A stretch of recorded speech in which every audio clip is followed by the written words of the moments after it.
ایک فطری بات ہے کہ عورت کے اندر اللہ تعالیٰ نے ایک حیا کا مادہ رکھا ہے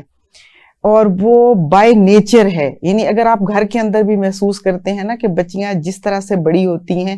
اس طرح سے لڑکوں کی طرح وہ موو نہیں کرتی، لڑکوں کی طرح وہ مطلب ان کی حرکات و سکنات نہیں ہوتی، ان کا اٹھنا بیٹھنا ساری چیزوں میں وہ تھوڑا سا سمٹنا شروع ہو جاتی ہیں. تو پہلی بات تو یہی ہے کہ عورت کے اندر فطری طور پر اللہ تعالیٰ نے جو حیا کا جذبہ رکھا ہے اس کی وجہ سے وہ یہ چاہتی ہے کہ اپنے آپ کو محفوظ کر سکیں. اور دوسری ایک بڑی وجہ جو ہر عورت ہر لڑکی جو ہے وہ چاہتی بھی ہے اور اسے اس میں ایک فیسلٹی اور ایک آسائش جو ہے وہ آسانی محسوس ہوتی ہے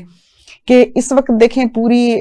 معاشرت کے اندر کیا بلکہ پوری دنیا کے اندر عورت کو کاسمیٹک کی دوڑ میں لگا دیا گیا ہے.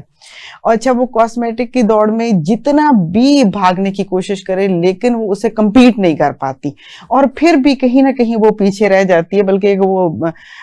مطلب یوں سمجھیں کہ ایک لطیفے کے طور پہ ایک بات بتاؤں کہ مجھے یاد ہے کہ جب میں نے 9th کے بورڈ کے پیپر دیے تھے تو اگر 9 پیپر تھے تو 9 سوٹ سلوائے تھے.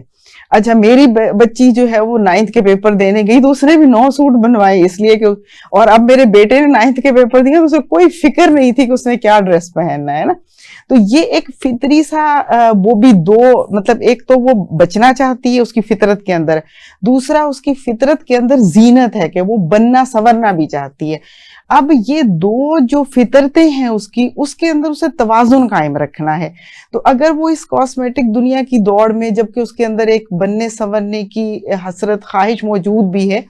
تو اس کے ساتھ ساتھ اگر وہ مطلب یہ سب کچھ کرتی ہے تو اس کی اچیومنٹ کی راہ میں کافی مشکلات ہوتی ہیں. جیسے مثال کے طور پر اگر دیکھیں کہ مرد صبح اگر اس نے 9 بجے نکلنا ہے وہ 8:45 اٹھ کے تیار ہوتا ہے اور وہ نکل جاتا ہے. عورت نے اگر آفس جانا ہے تو وہ 7 بجے سے کھڑی ہوتی ہے تو پھر وہ نکل پاتی ہے. تو یہ ٹائم اگر ہم دیکھیں کہ مطلب وہ اپنی اس ساری ورکنگ کے لیے تو ایک مشکل ہوتی ہے.